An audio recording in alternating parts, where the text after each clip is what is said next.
ભારતીય જનતા પાર્ટીના ભ્રષ્ટ શાસનમાં જે લોકો આ વડોદરામાં છેલ્લા 30 વર્ષથી સત્તામાં છે, 30 વર્ષથી વડોદરાની પ્રજાએ આ ભાજપના નેતાઓ, એ કોર્પોરેટર હોય, ધારાસભ્ય હોય કે સાંસદ હોય, આ બધા ભાજપના નેતાઓને ખોબે ખોવારીને વોટ આપ્યા વડોદરાની પ્રજાએ. સામે ભાજપે શું આપ્યું? તો વડોદરાની પ્રજાને પૂર આપ્યું. એક વખત નહીં, બે વખત નહીં, ત્રણ વખત વડોદરામાં પૂર આવ્યું અને એ પૂરમાં જે વડોદરાની પ્રજાને નુકસાન થયું, આજે એની ભરપાઈ તો કોર્પોરેશન કે સરકાર કરતી નથી. કેસ્ટ્રોલના નામે મજાક કરી છે અને એમાં એ કેસ્ટ્રોલમાં ભેદભાવ કર્યો. આજે પણ ઘણા લોકો બાકી છે. પરંતુ અમે અગાઉ જ્યારે પૂર આવ્યું ત્યારે રજૂઆત કરી હતી કે વડોદરાની પ્રજા જે પોતાના મહેનતના પૈસાથી વેરો ભરે છે એ વેરો માફ કરવામાં આવે. કારણ કે આ વડોદરા મહાનગર મેવા સદન સેવા સદન નથી. આ વડોદરા મહાનગર મેવા સદનના અનગઢ વહીવટના કારણે આ વડોદરા શહેરમાં પૂર આવ્યું તો વડોદરાની પ્રજાને આર્થિક નુકસાન થયું છે.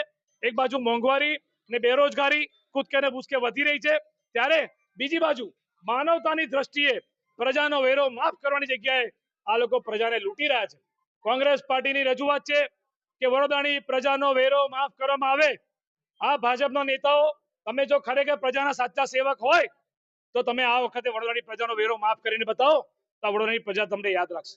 બીજી વાત, છેલ્લા એક અઠવાડિયાથી અમે જોઈએ છે ટીવી મીડિયાના પેપરના માધ્યમથી કે જે રીતે આ વડોદરા શહેરમાં દબાણોના નામે જે ગરીબ લારી ગલ્લાવાળાઓને લૂંટવાનું ચાલુ કર્યું છે, ઉઘાડી લૂંટ.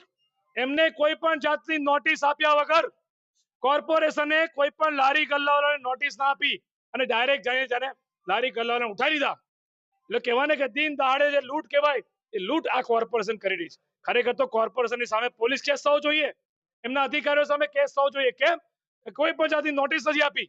ખરેખર જો તમે 36ની છાતી હોય આ કોર્પોરેશનના સત્તાધીશોની, આ ભાજપના નેતાઓની, તો વડોદરા શહેરમાં જે વિશ્વામિત્રીમાં ભૂખીકાસ, રૂપારેલકાસ જે દબાણો છે નરી આંખે જોઈ શકાય, એ દબાણો લીધે વડોદરામાં પૂર આવ્યું. એ દબાણો નહીં તોડ્યા. કેમ? કે માલે તુજારો પ્રત્યક્ષ ને પરોક્ષ રીતે ભાજપ જોડે સંકળાયેલા છે, મોટા મોટા બિલ્ડરો, મોટા મોટા હોટલ વાળા, એટલે એમના દબાણ નહીં તોડ્યા. અને જે લોકો ખુલ્લેઆમ દારૂ જુગારના અડ્ડા ચલાવે, ખુલ્લેઆમ વડોદરામાં ખૂન થાય, કાયદો અને વ્યવસ્થાની સ્થિતિ કથળી જાય, ત્યારે અસામાજિક તત્વોને પકડવાના બદલે ગરીબો પર બહાદુરી બતાવો છો.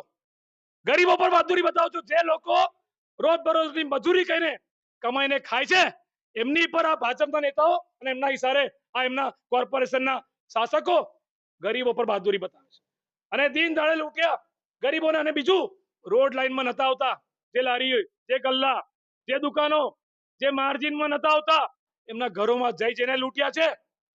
ઉઘાડી લૂંટ ચલાવી છે આ લોકોએ. આ વડોદરાની પ્રજા કોઈ શાસક પક્ષને માફ નહીં કરે. પણ અમે વિરોધ પક્ષ તરીકે કોંગ્રેસ પાર્ટી જવાબદારી પૂર્વક અમે આવેદન પત્ર આપ્યું.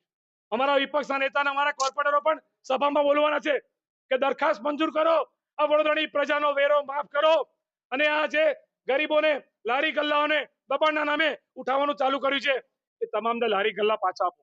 અમે ગયા હતા મુજમોડા જે ગોડાઉન છે અને ગોડાઉન પર અમે લારીઓની હાલત જોઈ છે. ચારા મજૂરી મહેનતથી લારી બનાવે, મહેનત કરીને ગલ્લા બનાવે, એ લારીઓ તૂટી ગઈ છે. એ ગલ્લા તૂટી ગયા, એમને તેથી ઘરોમાં જઈને સામાન કાઢ્યો છે. શું કોર્પોરેશન પાસે બજેટ નથી? તમે ગરીબોને લૂંટવાનું ચાલુ કર્યું છે. આ ગંભીર મુદ્દા પર કોંગ્રેસ પાર્ટી સાંખી નહીં લે. આ બાબતે અમે મ્યુનિસિપલ કમિશનર હતા તો ડેપ્યુટી કમિશનરને આવેદનપત્ર આપ્યું છે કે આમાં જે ગરીબોના લારી ગલ્લા ઉઠાવે છે એમને પાછા આપો વગર પૈસે. કારણ કે તમે પણ નોટિસ નથી આપી, તમે પણ કાયદાનું પાલન નથી કર્યું. અને વડોદરાની પ્રજાનો વેરો માફ કરો. એડવાન્સનો વેરો તો આપણે લઈ લઈએ છીએ. આવતા વર્ષનો વેરો જો તમે હમણાં 2 ડિસેમ્બરથી ચાલુ કરવાના છો, વડોદરાની પ્રજાનો વેરો માફ કરે તો કોર્પોરેશનને કોઈ પબ્લિક પ્રોબ્લેમ થવાની નથી. આજે આ કોર્પોરેશનમાં કરોડો રૂપિયાનો ભ્રષ્ટાચાર થાય છે, પ્રજાના વેરાનો રૂપિયાનો વેડફાટ થાય છે. પ્રજાને પાયાની સુવિધા તો નથી આપી શકતા, પણ વેરાનું વળતર પણ નથી આપી શકતા. અને આજે આ ભાજપના અને શાસક પક્ષ જે લોકો સત્તામાં બેઠા છે એમને અમે કહીએ છીએ કે આ વેરો માફ કરવામાં આવે અને બાકી આ બાબતે કોંગ્રેસ પાર્ટી રોડ રસ્તા પર આંદોલન કરશે અને અસામાજિક તત્વોને જેલમાં નાખો, ગરીબોને હેરાન ના કરો, એ અમારી રજૂઆત છે. ડેપ્યુટી મ્યુનિસિપલ કમિશનર દ્વારા શું કહેવામાં આવ્યું? ડેપ્યુટી મ્યુનિસિપલ કમિશનર દ્વારા કશું જ કહેવામાં નથી આવ્યું. હસતા મોઢે આવેદનપત્ર લઈ લીધું. કારણ કે આ લોકો તો રબર સ્ટેમ્પ છે, ભાજપના ઈશારે કામ કરે છે, બીજેપીની કઠપૂતળીઓ છે. અમારો આક્ષેપ છે 30 થી 16 સત્તામાં ભાજપ છે, કયા અધિકારીએ શું કામ કર્યું?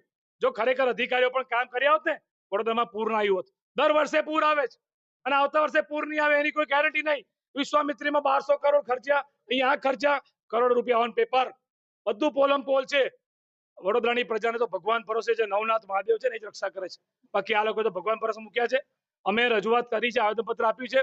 અમારી રજૂઆતને ધ્યાનમાં રાખીને જો આ લોકો પ્રજાને ન્યાય નહીં આપે તો કોંગ્રેસ પાર્ટી આવનારા દિવસોમાં આ બધા મુદ્દા પર આંદોલન કરશે.